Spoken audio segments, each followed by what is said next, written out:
step into the game. We're talking wood and grain. Charles bring the heat on Southern Yellow Pine. Mascot U.S. species, all is on the line. Gregg with the spruce, keeping knowledge defined. Ashen moderates, drops the facts in the booth. We on the buy, the sell ain't no hidden truth. Economics and trends, we got it all so clear. Lumber Word Podcast, best believe we're here. If you wanna make more, get in on the score. Join us every week, you'll be hungry for more.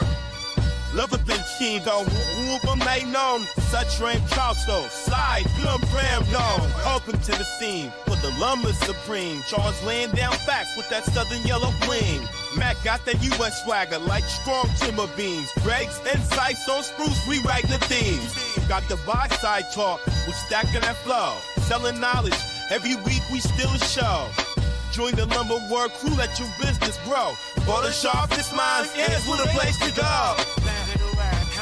Hey everybody, welcome to this week's episode 135 of the Lumber Word. Gregg is out today. He's up in he's out of the office in Canada doing some work.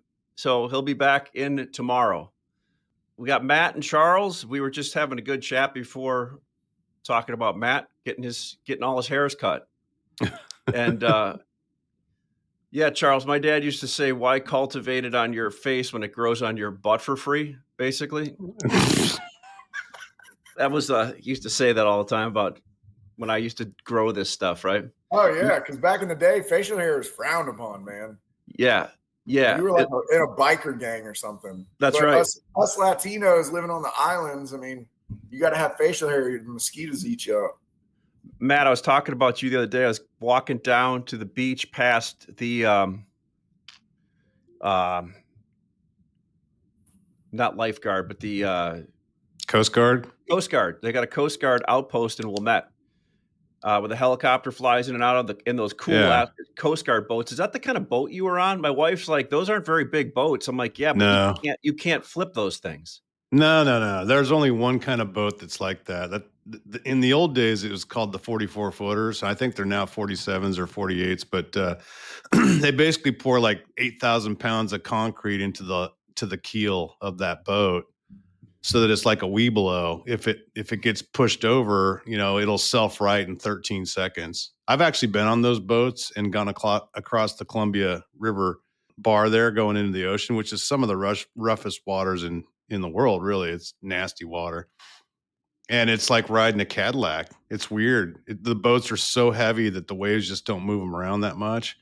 And so you'll be going up and down like 10-foot swells, and you'll have all this chop coming at you, hitting you from all sides, winds blowing 30 miles an hour. And those boats just ride like they're a Cadillac on the highway, man. You barely feel anything. It's amazing the amount of power it would take to turn one of those things over. What boat on over in Michigan?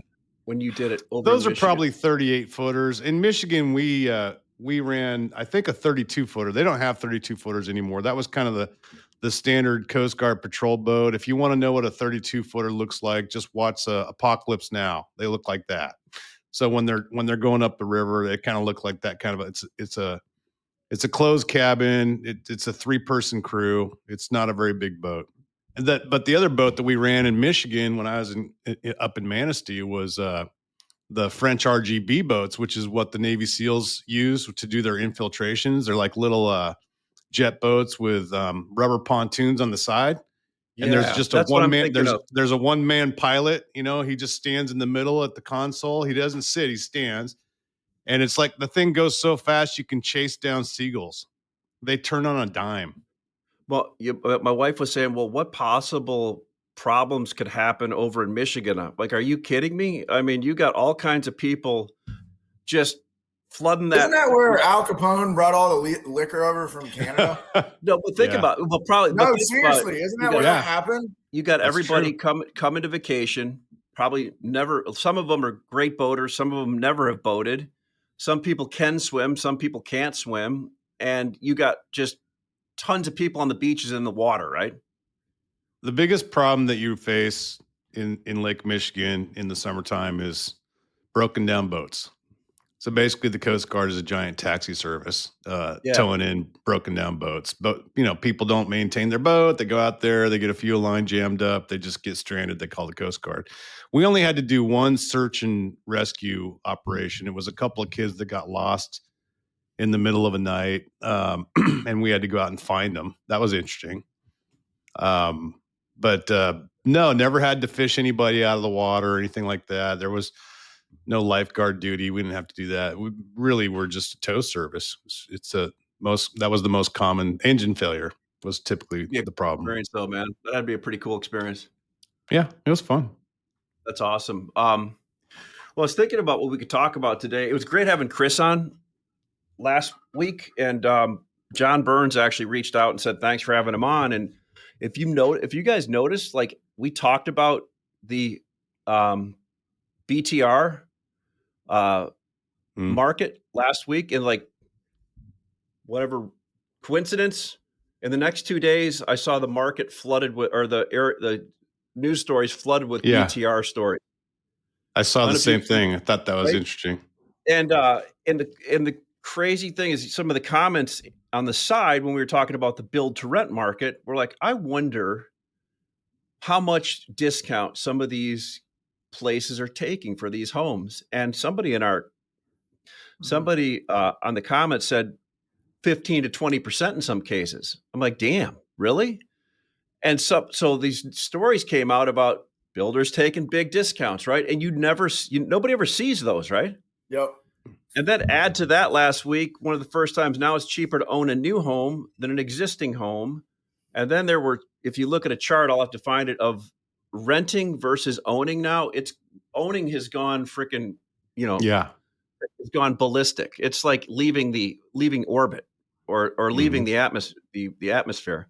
And so I thought last week, Ashley, you said something that I kind of disagreed with, but somebody else did agree with you. And you said if rates came down, it wouldn't really matter.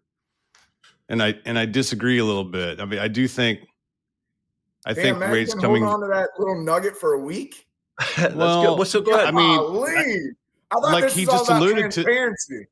He just alluded to the idea that renting is now cheaper than owning, right? So like, I saw something this week. I saw a friend of mine that is a realtor put out a little 3-minute video where he talked about in Portland, affordability is the problem, right? So like, that's one of the problems in Portland. Well, I mean, yeah, but I mean, like Portland metro area, let's say your average price is $450, $500 for a starter home, and you gotta finance that at 6.5. With taxes and insurance, you're looking at closer to $4,000 monthly payment. What that same thing would have cost like $2,500 to $3,000 a few years ago, and that's why people are still renting at $2,200 a month. And yeah, I get it. I mean, I'm 58. I've never had a $4,000 a month house payment. It wouldn't be good math for a 27-year-old person trying to start their life. No, that's called being house poor. Did you know that Southern Yellow Pine futures launched on the CME this year? These cash-settled contracts use Fast Market's trusted Southern Yellow Pine price assessment as their benchmark. Built on the strength of the Random Length's new daily Southern Yellow Pine price assessment, this contract helps you mitigate risk and seize new opportunities in the market. Whether you're planning your next move or trading physical products, this tool offers a streamlined solution to meet your needs. Fast Market's Random Lengths price assessments are derived from verified price inputs collected via online submission forms, authenticated physical documentation, and structured interactions with buyers and sellers across the supply chain.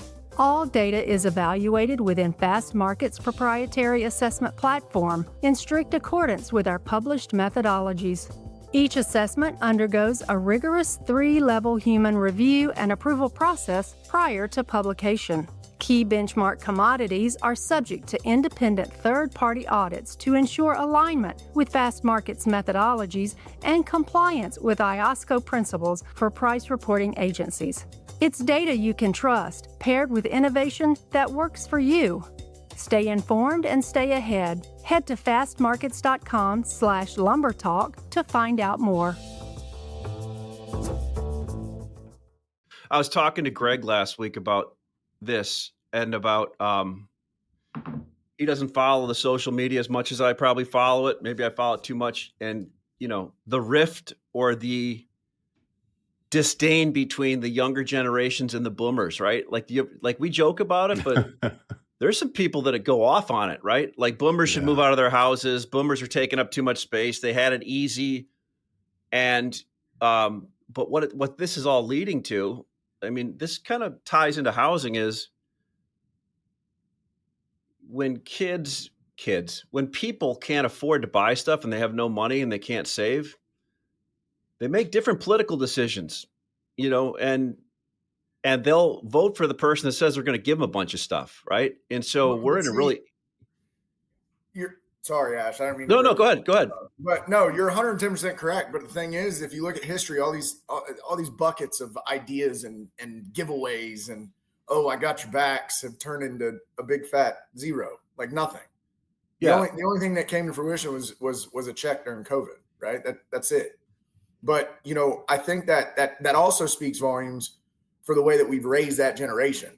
And I say that from a 38-year-old's perspective, honestly.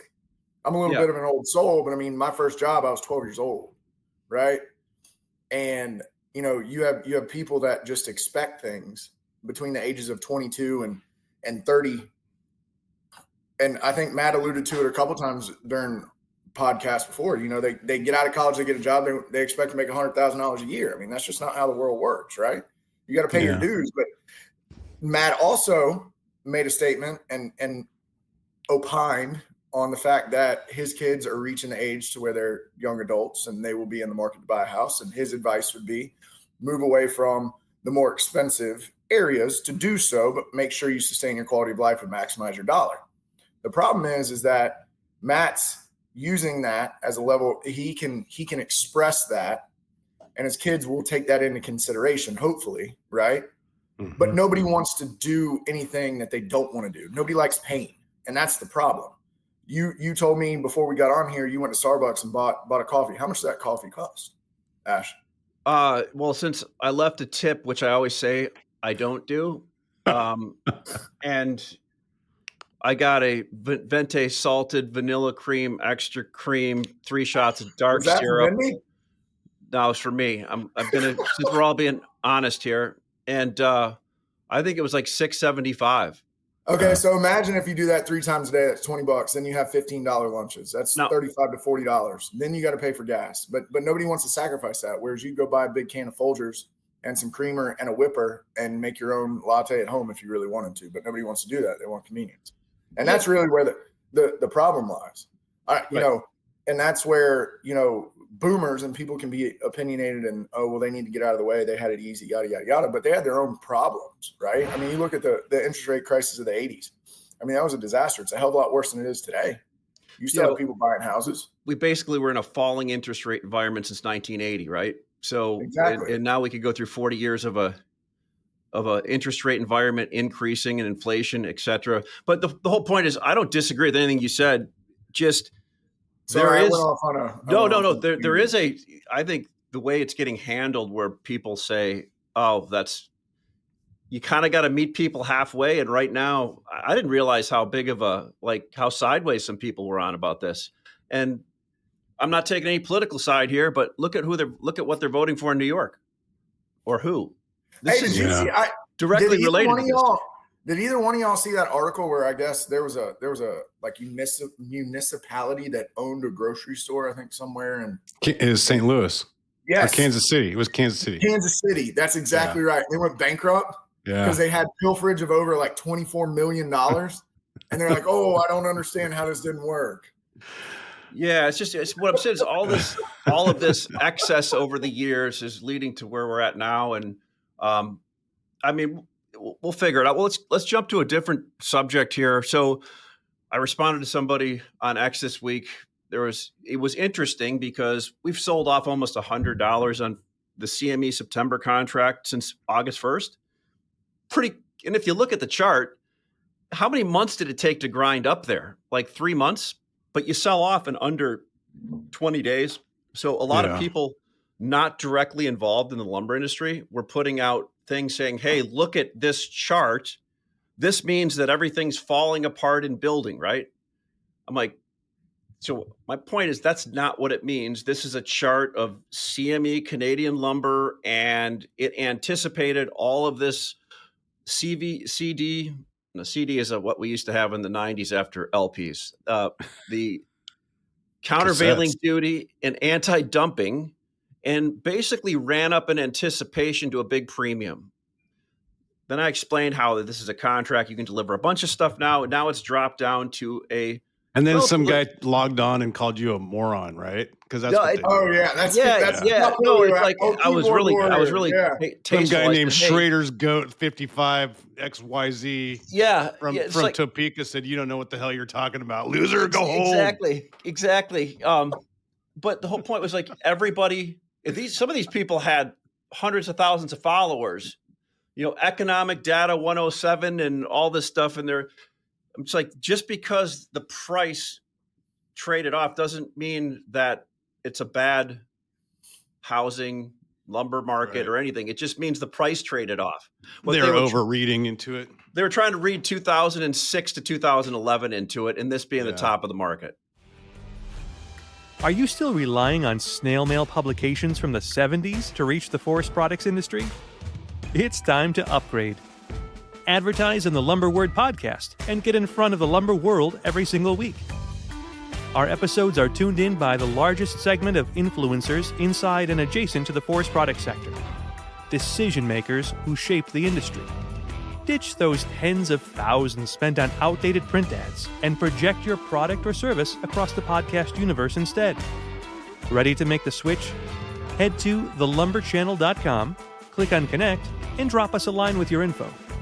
Let's amplify your message today.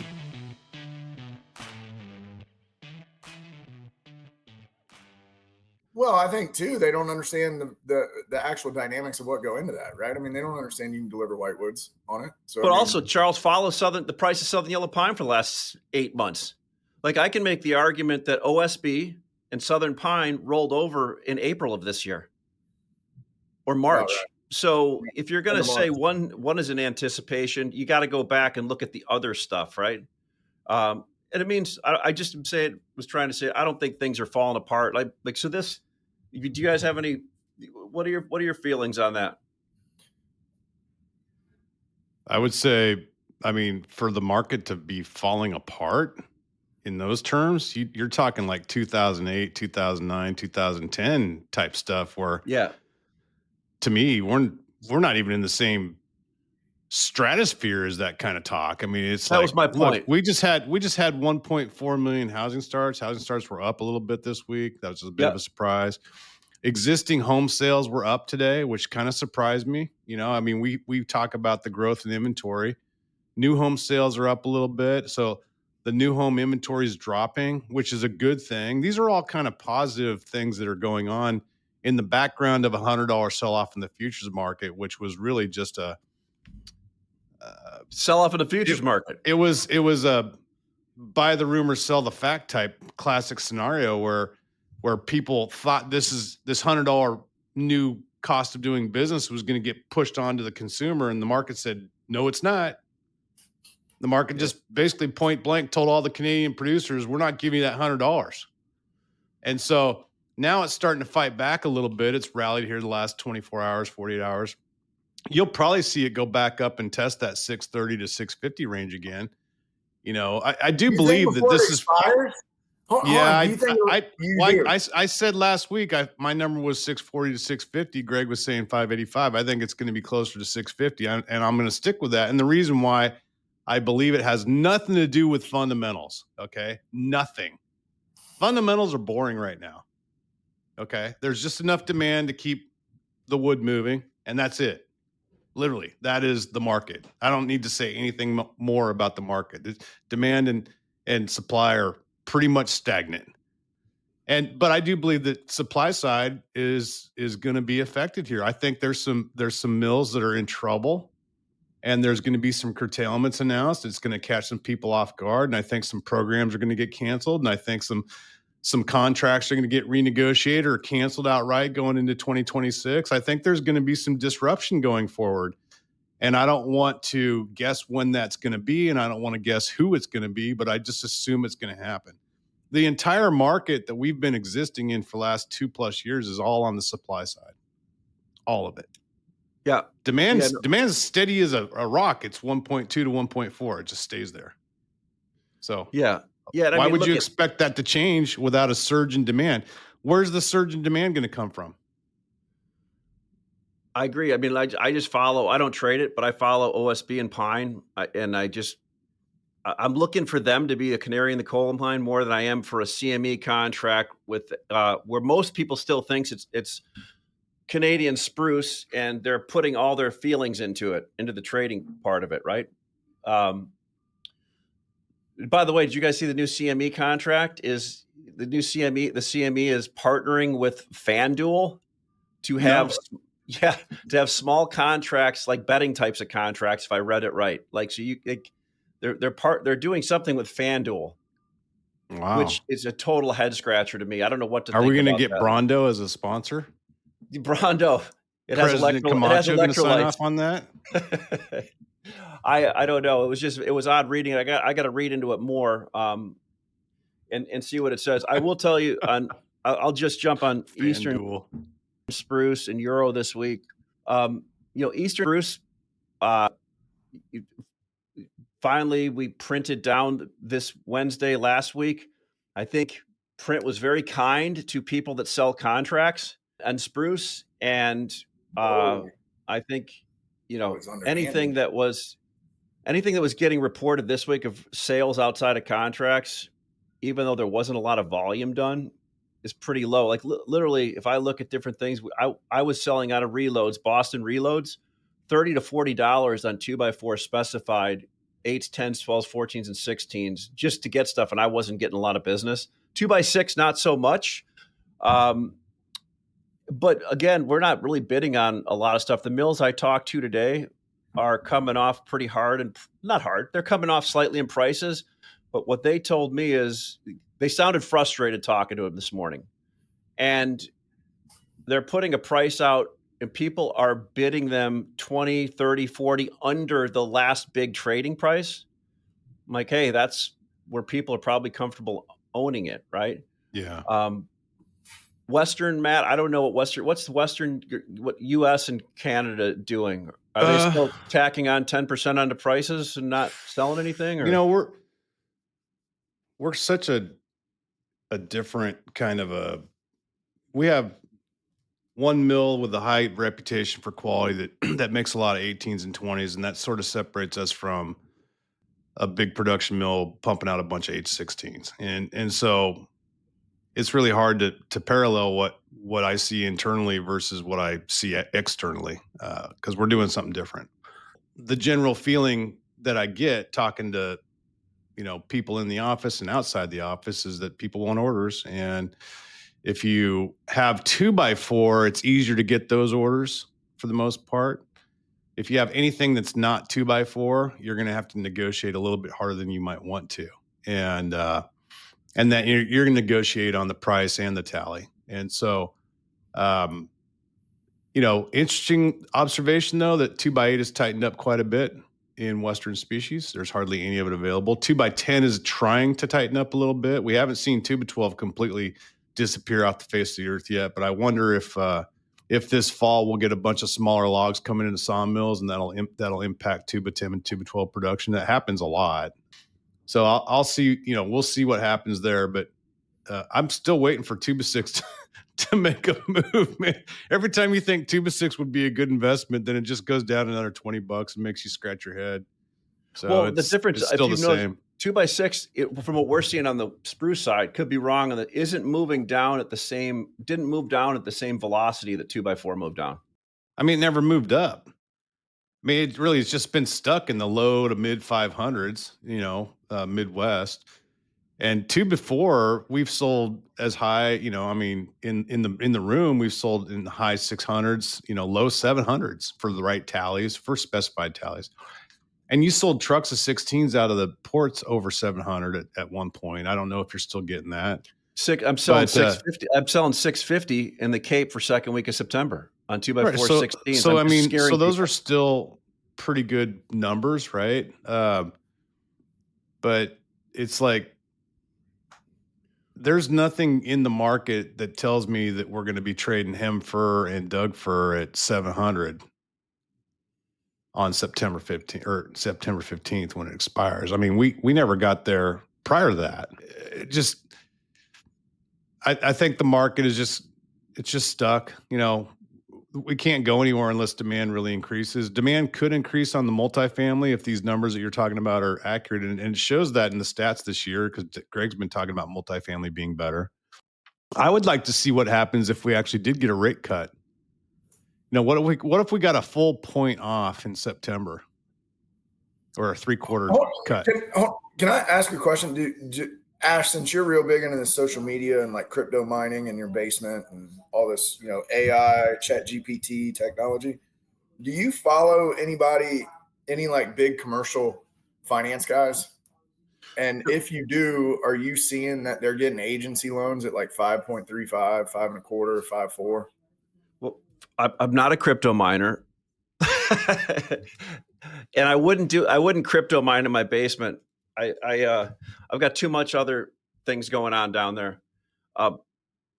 But I don't know. I'm not sure, Charles, you're better on that than I am. I don't really follow that at all. Well, I do.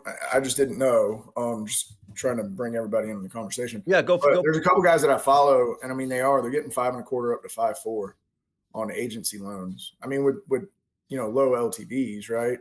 40 to 60%, they're getting good rates. But I mean, if you're in the PE business and you want to do ground up multifamily, I mean, you can get a pretty good deal done at those levels versus what's involved with those kind of loans. What's the downside to them, or I mean, it's agency, so it's Freddie and Fannie. Yeah. And then you also have to have a significant sum up front. Yeah, I mean, you're not doing a 10%, Yeah, you got to have 40% equity to do it. But I mean, if you're in private equity, you can raise the money to do it on a $50 million, $60 million project. I mean, yeah, I imagine it's not. I mean, but I don't know. So here, J Dog said, "Is Eurowood getting hit with a 15% tariff?" Since he didn't tell me I could say his name, I was just going back and forth with a really smart person in the industry. He said the U.S. and the EU have to finalize and sign, but the intent is that lumber would be subject to a max 15% tariff. More details to come. Basically, it's an agreement, assuming this is a preliminary trade framework. So nothing is done yet, from what I can tell. It's just a framework. I'm clarifying that we are to expect in the future there will be a 50% tax on the European lumber, which would also drive down supply. Mm-hmm. Correct? Yes. Man, okay. You're batting 1,000 today, Matty B. I don't know about that 650 call, but you're pretty good on the curtailment less supply thing. Thanks, bud. He also put, this is also suspect. It could be a clue that Canada is not going to get a stack tariff, but that's a guess. So I guess my answer is maybe Europe gets something and then Canada doesn't, but do your own due diligence and research. I don't know. Are we getting that minimum 15% from framework, right? From something that's pre-existing between us to them, do you think? I just told you more than I know from reading a text from somebody. I have no idea. Your guess is as good as good as mine. All I know is this morning, everybody trading was calling me, screaming from the rooftops about 232. Yeah. And I'm like, okay. Let's talk about Section 232. Yeah. I have no idea. I talked to Gregg about it this morning and he was like, whatevs. Right. What are your thoughts, Charles, on Section 232? I mean, I'm here to play the game. I don't know. I mean, I don't know enough about it to speak intellectually outside of, if we're going to do it or not. I think Section 232 isn't a national security issue, isn't I that think what it is. Section Yeah, 232? it's a supply chain. Yeah. It has to do with us protecting our own national security, and they're calling timber and lumber a national security issue, which kind of cracks me up. It's like, we're going to build a silo of lumber and logs in the backyard there. I don't know what the hell. So now if the Canadians all decide to say, you know what, we're not shipping anything across from 2 months, we're going on a hard stop. Yeah. And run the price of lumber to $3,000 and $20 studs. I guess that would be a national security issue, right? Not really. I guess it could be looked at as one. I mean, we're sitting on the largest chunk of federal timberland that's untapped in the world, other than maybe Russia, right? Yeah, I was going to ask you about that, Matt. Have y'all, from a log procurement standpoint, seen any of, we talked about freeing up national forest lands and all that. Y'all haven't seen anything? No. Everybody, our industry, we're in it, so we're biased, but we're a flea on the, we don't matter unless studs go to $20 and lumber goes to $2,000, and then all of a sudden you're on NBC Nightly News talking about lumber markets going crazy, and then it's over, because by the time the national media figures out something's going on in lumber, it's over. But I do tell my friends, and if I'm at a cocktail party and somebody asks me about lumber, I'll say, well, the one thing about the lumber industry, whatever happens in lumber is going to happen later in the wider economy. We're about a year ahead of. We're sort of a primary indicator, or the canary in the coal mine industry. Anyway, I'm just getting off topic here. This Section 232 thing that does kind of crack me up, though, considering we have. I could just drive 20 minutes from here and I'm in the middle of the Mount Hood National Forest, and there's been no cutting up there in 50 years, other than just thinning out and they'll keep the logging roads open for the public, but they're not actively logging and haven't been, and have no plans to anytime soon. I got one thing I want to say. I love all the people in Canada, but those forest fires you got up in Saskatchewan and Alberta that are coming down and surrounding my house. Can you guys put those things out? I'm actually happy. Please, because it's really annoying. And what's going on now? So this year, the smoke's coming down to Illinois. This year we've had the worst smoke, and I guess air ratings, air quality, because it's like a perfect world with a funnel runs down. You're the vortex. And it's brutal. And I guess I was curious what the difference is this year. Are they just in an area where they just let it burn and don't do anything with it? Or is it like a scrub brush type of tree, or what's going on? Where why is it happening? Right. Yeah. I didn't know. It's interesting you brought that up, because I read something this morning that I was kind of unaware of. But apparently Quebec, there's an aerial photo that I saw that Quebec, I think it's Quebec, has no fires, and everything west of it is chock full of fires. But apparently Quebec is the only province that does not spray glyphosate in their forests for management purposes. Okay. Isn't that basically Roundup? Yeah. Okay. That's exactly what it is. Yeah. Wow, man, you strapped the tinfoil hat on there. I thought it was I thought it was direct energy weapons. Are we going to start talking about weather modification? Yeah, exactly. Well, we talked a little bit about that. Let's talk, Charles. Tell us what's going on in Pine. Before we got on the call, before we flipped it on, Charles and I are like, Gregg's not missing anything this week. But I was telling him, this was like being in the pit back in the day when you'd watch it, and it was either top or bottom of the market. We get eerily quiet, and then something would happen, right? And I feel like we're in that eerily quiet moment right now to get anything done. So Pine, is there anything new going on in Pine? What's same? No, it's the same thing that we talked about last week. I mean, the situation's probably gotten a little bit worse. I mean, discounts are precipitous in 6 and narrow, 4 and 6 inch. I mean, 8 inches, okay. 12 inch has not gotten any levity in what I feel like a year and a half. So, I mean, it's difficult to get business done. You're not cheap enough ever. Doesn't matter what the number is. So what's the future pricing model look like for something in December start or January start?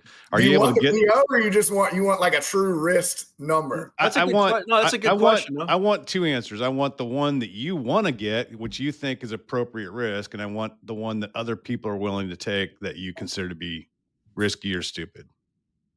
Anywhere from $60 to $75 over delivered for December through February. Okay. And people want you to take it at 15 over today's cash price. Gosh, Holy they're willing cow. to pay you 15 over? Charles, but That to your doesn't point, even like, cover so the cost of money. No, it does not. yesterday I was just out there having fun and putting numbers that were really cheap on stuff. Yeah. Just How many POs did you get, Ash? I sold some stuff at higher, but some people, I think I scared some people, right? Yeah. Like one guy this morning, I sent it over $25 on 2x4 16s, cheaper than I would have taken down in the Cape. He goes, I think I'm going to hold off. Like, I can't even buy them there. I'm like, okay. Right? Because the guy's a waffler anyway, right? And Yeah. all I'm going to do is force somebody else to do something stupid then. And I don't do that to a lot of people, but certain people I do that to, right?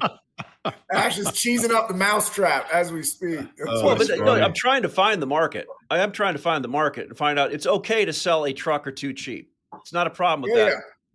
But my No, I point agree. here is like the price isn't an issue here. The price is the problem as you go lower. Everybody's froze up. I think they need to buy? I kind of do. Do I think they're going to? I don't know. Because we are getting calls, Matt, like orders I took yesterday, like, hey, when do you think, I know it was for 2 weeks, but when do you think, can you get it there tomorrow? Like, what? But the great thing is we can in a lot of cases. So I'm seeing a lot of that. Are you out there. still seeing trucking being loose and available, and prices are still soft, or is it Yeah. changing? Yeah, it's still loose in some lanes. I think it's tightened up a little bit in a couple of them. We're having a little bit tougher time getting some stuff down to the Carolinas, where Charles and I did some stuff a couple weeks ago, and I got them the next day or 2 days later. Yeah. I was Like- actually going to give you kudos on that because you hang your hat on, we don't like specific ship dates. I don't. I put you under the fire and you're like, they're going to be there tomorrow. I was like, No, but the difference is you told me before we did the business together. that's true. That is true. What I don't like is when I do something with somebody and then they go and I do it cheap and they want me to, so you can take a cheap order and you can take a hard order, but you should never take a cheap and hard order. Yeah. So you basically paid me a decent price and we got it delivered on time. So it worked out great for both of us. Definitely.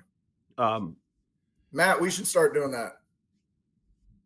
We got to find. I'm gonna have to reinvent myself, dude. I got to go further east than Texas. Hey Matt, can I ask you? Like, I wish I could move some of your whitewoods. You put out a great list on those cars of whitewoods. Like, It's going away. I mean,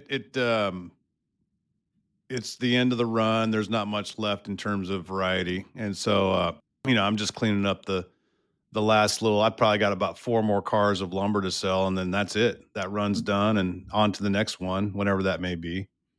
For those of you who don't know what we're talking about, in the West, you can stamp your lumber Katie hem fir, it could be Doug fir, it could be fir larch, it could be ESLP, it could be SPF South, it could be whitewoods or western woods. That's commonly known as the WW grade stamp. A lot of stud mills use the WW grade stamp as a catch-all for species that grow in the same areas where they're going to harvest the Doug fir and hem fir logs. They'll also pull out ponderosa pine or alpine fir or red fir or some of these non-standard types of logs that are still valuable and harvestable, and you can turn it into lumber. And so whitewood is produced by the California, Oregon, Washington, Idaho, Montana mills as mainly a stud item for a 2x4, number 2, 92s, 104s, 116s. But there are some dimension mills left that still make it. I know Sierra makes it, Collins Pine makes it, Shasta Green makes it, Blue Mountain / Pendleton Lumber makes it. There's Thompson River. There's a few other mills over. I think Vaughan even makes it from time to time. And so that stuff is what I'm talking about. That is a lower strength rating type of lumber than than Doug fir or hem fir, but still a viable piece of plate stock in many markets like Texas, New Mexico, Arizona, California, mainly Western markets. So if you have questions about it, we have been selling this stuff into non-traditional markets, Minnesota, Nebraska, Iowa, Illinois. I would like to see some go into Kansas, Missouri, Arkansas. I think those markets are ripe to buy this stuff in the right application.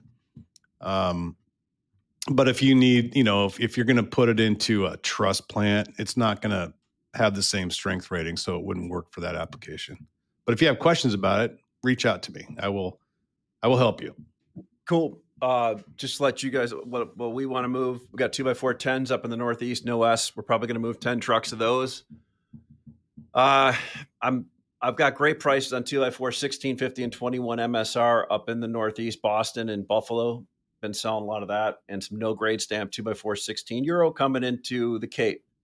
Charles, what about yourself? What do you got going down? If you want to buy it, let's talk. I don't really give a shit what it is. 9 foot, 2x4, 2x6 pine. Give us an update on that. How's that? I mean, there's liquidity. It's just at levels that you may or may not want to take, right? I mean, it is what it is. It's a difficult trade right now. It's a very, very difficult. All right. trade. Well, look, we'll have Gregg next week. I've got some more guests starting to get lined up. We did we're trending a lot higher, plodding along. People love the conversation. If anybody has an idea for guests, let us know. But make sure you reach out to Matt and Charles. And when I put this out on podcasts, I always put Matt, Charles' email below, contact information. And one thing, since we do this for free and give away a lot of information, the way that we get back from this is people give us business. So, Matt has been in the business forever and does a great job. Like he said, in those whitewoods Matt, like you got more number 3 and stuff down in Texas than most people. And people should contact you for all kinds of stuff because your whole trading floor is pretty thick with value, I would think. Well, likewise, I think all of the people, you and Charles and Gregg, are extremely talented people in the business. And, I feel I'm pretty fortunate to have met you 25 years ago. It's opened up some doors, Gregg. I met Gregg through you. I've met Charles through you. So you're the kind of the common denominator in all this, Ashley, is you're the hub. I mean, you're the glue that keeps us all together. I always tell Gregg I make everything. I just take his idea and make him mine, but I make sure I give him credit for it. But no, I appreciate all you guys do. And I thank you. I have a lot of fun doing it. But like I said, everybody, if they enjoy listening to this, one of the ways to help out and support us for the time is to give us business. And we'd appreciate that. Give us an opportunity to get your business. Sure. All right, guys. Well, appreciate it. Thanks for doing it on a Thursday and accommodating me because I had to do it on Thursday. And we'll get together again next week. All right. Have a great one, you guys. Bye, guys. Hey, you too. See ya. Thanks for listening to this week's episode of The Lumber Word. The Lumber Word podcast is dedicated to engaging conversations about the lumber industry, including trading ideas, market trends, and evaluations of overvalued and undervalued assets. We wish to emphasize that the discussions and opinions expressed in this podcast are purely for informational and entertainment purposes. They should not be considered as financial or investment advice. We encourage our listeners to make their own financial decisions, taking into account their unique circumstances and financial goals, and to seek professional financial advice if necessary.